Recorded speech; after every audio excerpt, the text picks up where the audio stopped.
Hi, this is the MBA journal,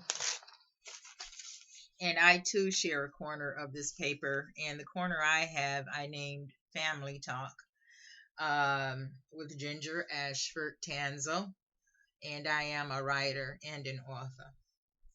I got a question from a person that read Ciggzree S. Morris, The Lady Behind the Name. This is the book. Ciggzree S. Morris, The Lady Behind the Name. I'd heard bits and pieces about Ciggzree all my life.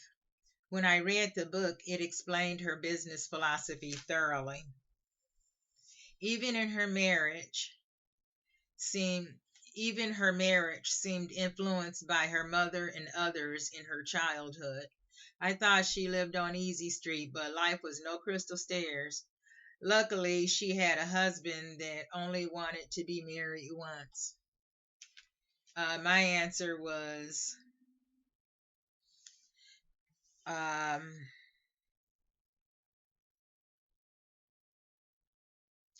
well, okay, here's what my answer was. I'm sorry for the pause. Before I begin, let me apologize for only sharing what I see as the most important points of your letter. If you want to write a book, just do it, because she had mentioned that she wanted to write a book. We as Africans are not a monolith. Each of us are unique and have our own individual perspectives. We have allowed others to write about us far too long. For them, all history really boils down to is the lie agreed upon. And until the lion writes about the hunt, the hunter will always be glorified. Ciggzree's book was my first, but many came from it. As with everything, the others are much better than the first. I'm just being transparent. But there's a saying, never be afraid to try something new. Remember, amateurs built the Ark, professionals built the Titanic.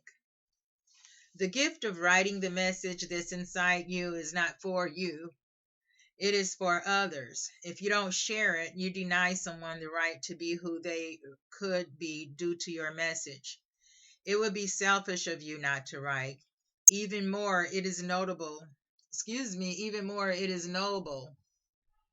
of you to write someone else's story, especially for those unable to write for themselves.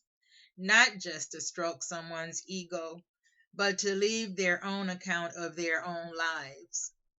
Ciggzree is a self-professed queen of soul in her own words. She says she is the Aretha Franklin of real estate in Muskegon, and says others call her that too. She never explained the details of those titles, but without trying to guess, I wrote her book for her and said what she said she wanted written. She had attempted to do it for herself, but was unable. Someone else completed a page and a half of a manuscript, and she was sweet enough to offer it to me to start Ciggzree S. Morris, the lady behind the name, but I declined. That was someone else's work, and so far I can depend on my own mind. That was a while ago, so apparently she had wanted this book written for some time. She was 88 by the time she got to me. A couple years before that, when my sister, Ellen Ashford, realized she was transitioning into the ancestral realm, uh, may she rest in power and peace, she requested I carry on Ashford's publishing.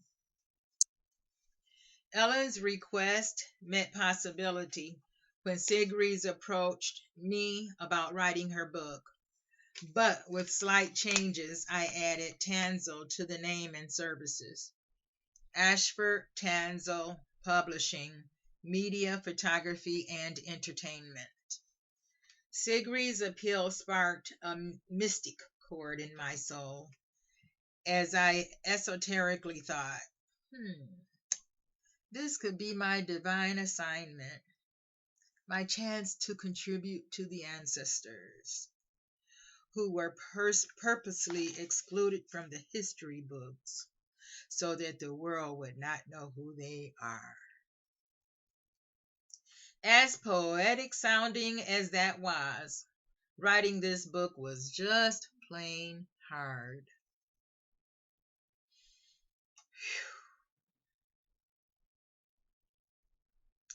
Nevertheless, I did it. And if I can do it, anyone can do it. But no, writing for someone else can be a daunting task. Some elders have never written creatively and don't understand the process and will have you taking dictation instead of writing a life story that is honest and others might want to read. You could read an entire chapter and get scolded for getting her height wrong. In those times, pull back, but don't quit. My African identity, mixed with my Southern roots, demanded I stay mindful of the fact that she is an elder and to treat her as I'd like my own mother treated. Being in separate cities, we agreed to record every conversation about her life. Initially, she wanted to do a tell-all, but after she told it, she wanted to leave two things out. I agreed. Still, she wanted this book to be one that would let parents know never to give up on their children. But after seeing the colorful characters from her past come to life, she wanted to scrap a lot more than two. I understood that and scrapped it. Seeing her words and life on paper was more than she wanted to reveal. Although it was pure edutainment for me writing about them, I understood and obeyed her wishes. However, I felt the parts she scrapped were especially important to her life story because they made her who she was and included America's history through Black folks' perspective and explained how some survived. They were stories left out of the history books, but it was the laundry that so-called decent older people tend to conceal back in that day and never aired about their family. Secrets they took to their grave. So this is a book that must be read between the lines. Times have changed, and not everyone is aware that even the rich and powerful and want to be rich are admitting to having a less than cultured family. Even the blue bloods find it amusing telling the truth of their past, as witnessed on Finding Your Roots with Henry Louis Gates. There were things about her life that were riveting. The sad parts were the lowest of the lows. The weight of the circumstances this woman endured would have crushed many men and women. In my opinion, if she couldn't change what was happening to her, she could choose her attitude about it. I, too, had heard a lot about Ciggzree, and I was pleasantly surprised to learn that along with her keen sense of business, she had an equally keen sense of humor. Alice Walker says, "What good is suffering if you don't have fun afterwards?" Mrs. Morris said whenever she crossed paths with a negative person, she kept a reason to leave in her pocket. Excuses flowed from her mouth as smooth as glass, and rarely did anyone find out they'd been given the slip. She never underestimated a toxic person's ability to steal her joy. And although she could laugh and shoot the breeze with the best of them, her mind was on her business. Even in the grimmest of situations, even in the grimmest of situations, she kept her mind on her desired outcome.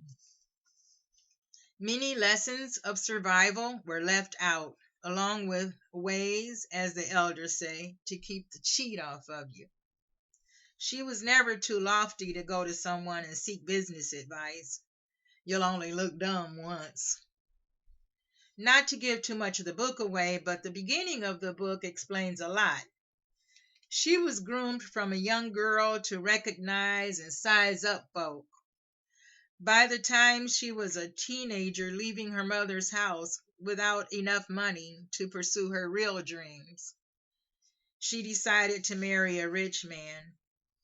A lot of things broke her heart along the way, but fixed her vision so she could see the secure value in Richard from miles away, even with Stevie Wonder's eyesight. Richard wasn't rich, but he paid the bills. He was traditional and she wasn't. Having him, she was never afraid of failure, although he probably wouldn't have minded if she failed so she could come back to the house and raise his babies. But she was determined to live the life she'd hoped a millionaire husband would have provided. And it seemed the only way to get there was to figure it out for herself, one way or the other. Richard didn't have ranking nor social capital, but he had one thing Ciggzree needed badly, and that was a connection. You read right, a single connection. And he shared that with her freely. I only met Ciggzree twice before writing her book. We were virtual strangers. She had people around her who she'd known for years who felt they could have written the book quicker, and they possibly could have. I'm not sure why she chose me, but now I'm glad she did. She never submitted a manuscript to me. I did that for her. To do it, we collaborated chapter by chapter. This method required patience. But if you trust your intellectual material with your aunt, you could just submit your aunt's manuscript to her in its entirety. The lady who was writing me had mentioned about her aunt, writing a manuscript for her aunt. And I was saying that if you trust her with your manuscript and you don't think she'll share it with anybody, you can just give it to her. There is a lot to writing a book that the person for whom you're writing may not be aware of. But even if you're on a low budget, it doesn't mean you have to do every single thing yourself. Some of the things I didn't know would have been a piece of cake for a high school student, such as lining up the table of contents, pagination, and the margins had to be specifically set for the binding company. My fonts were too large, but I did my best editing after I hit publish. I would have liked better names for the chapters, but I'd had her book far too long and wanted to hurry and get it to her so she could enjoy it. And the pandemic gave me that great advantage too. And I was right. Sometimes you have a sixth sense and you have to obey it, because something told me to hurry up and write her book. And I wrote it. And then the editor of this paper, Mr. Charles Fair, let me know that Ciggzree was very ill. And at that time, she is 90. She's doing fine. She's not doing fine. She's in bed ill, really ill. Also, make time constraints your friends. Even in the pandemic, you'll never have unlimited time and resources. Find out your constraints and live with them. Most importantly, set a deadline and stick to it. I'm sure Ciggzree would have handed me my head if I resided in the same town with her. The deadline is important. Don't go near it, not even close. Deadlines have the word dead in them for a reason. All your creative juices could be spent going over the same chapters needlessly, and I did a lot of that. Don't ask for more time. If you make the rule once, you'll get the job done. Stick to your deadline and know that you need opposition pushing you sometimes. Yeah, because I wouldn't have got the I wouldn't have got the book done at all if I wasn't doing it for Ciggzree.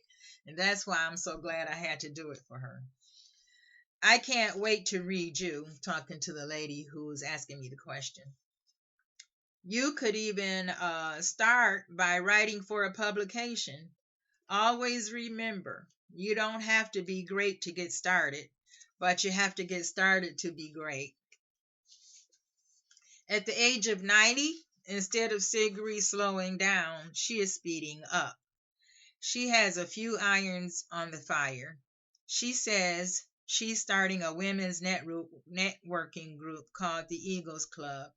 The members will purchase entire blocks of homes instead of one home at a time. She said she also plans to open Muskegon's first fine dining soul food restaurant that will be located downtown Muskegon, Michigan. She says she also has opportunities for construction workers and wannabes. At the end of every conversation with her, she never failed to express how much she enjoyed the Black Panther movie. She always posed the same question: why is it that we as people don't function like them, meaning the citizens in the fictional country Wakanda, located in the sub-Saharan Africa?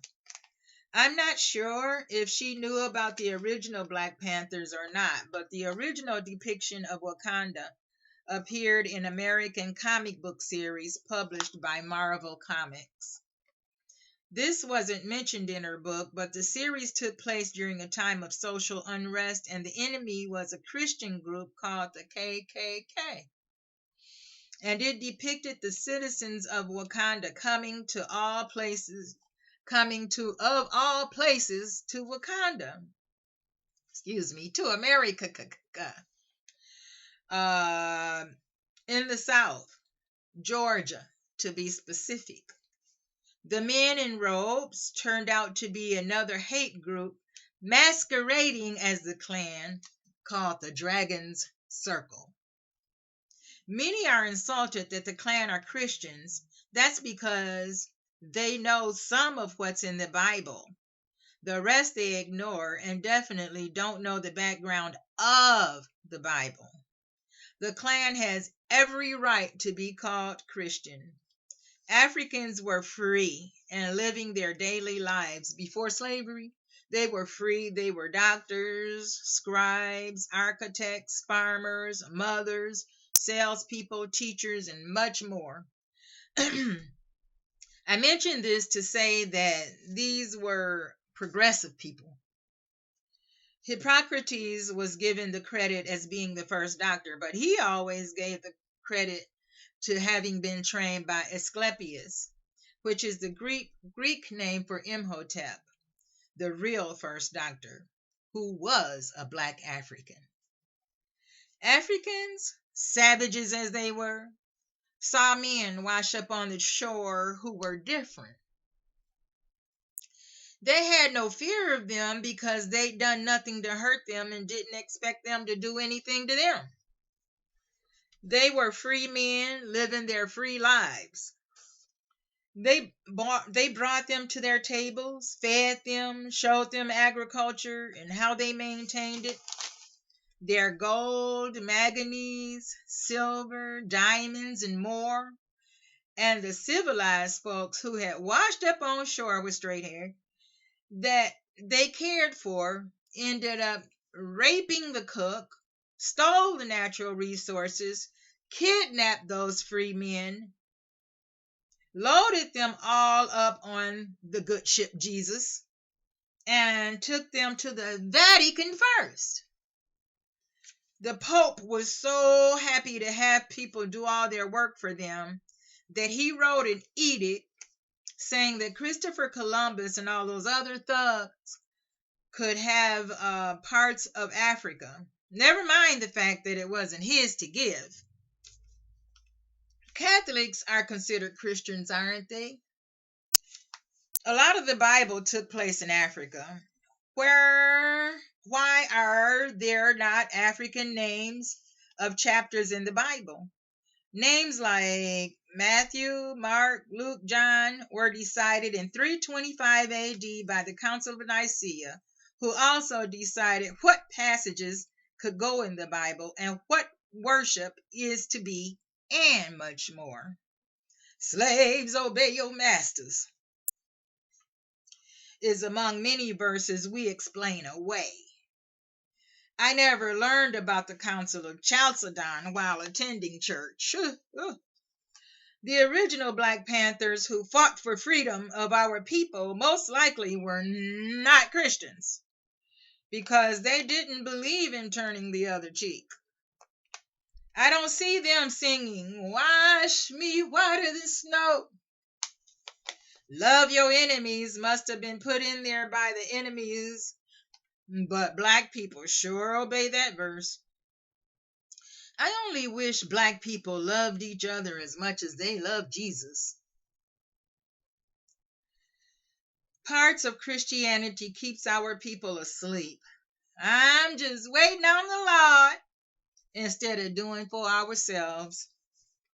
When Ciggzree asked what I thought of the movie, I said we made Disney even richer, spending over $520 million to see ourselves on the big screen. How great it would have been to spend that amount on something beneficial to us as people. I also expressed that it seems in every movie made for Blacks, there is always a white savior. She didn't care too much for my comments and said she wanted us as a people to share our knowledge with the world and prove we know something.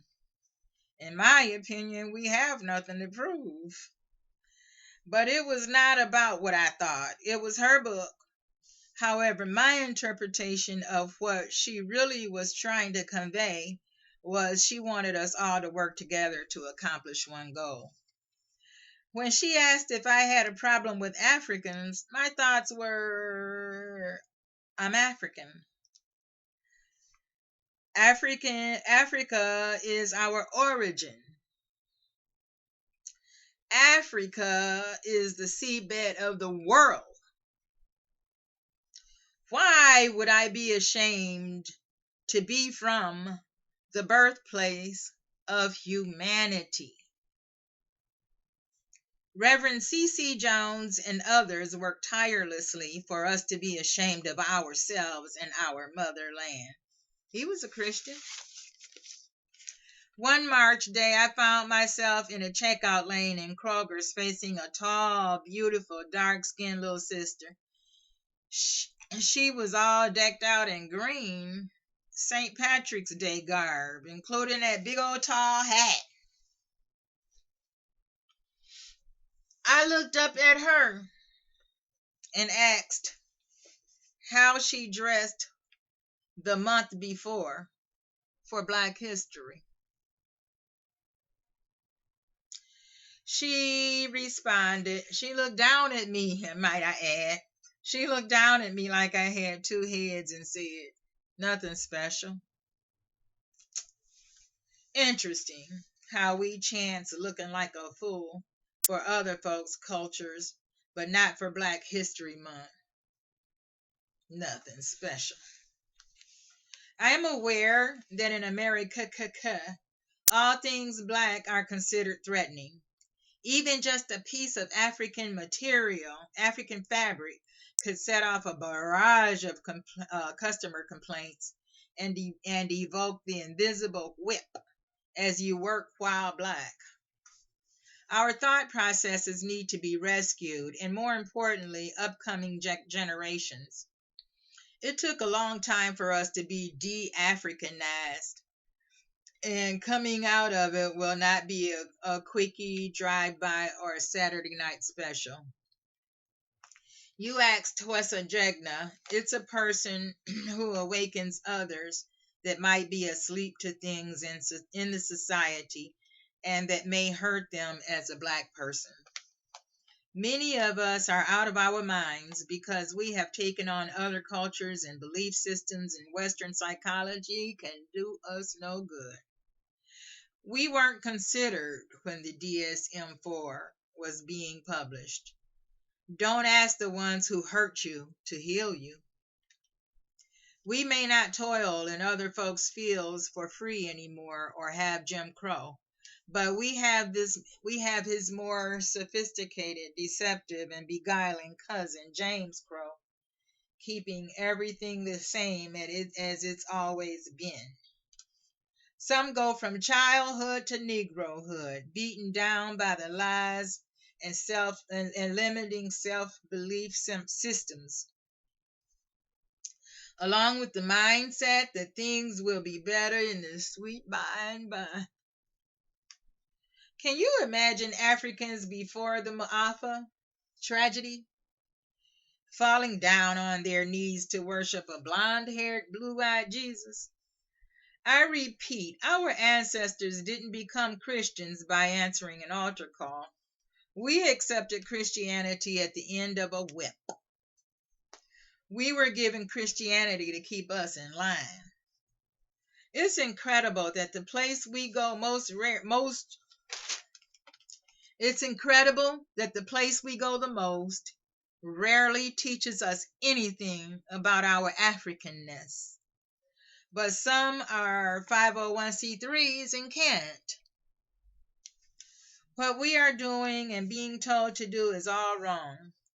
Many are told and believe that the only book you'll ever need to read is the Bible. Would you want the Bible to be the only book your heart search never read?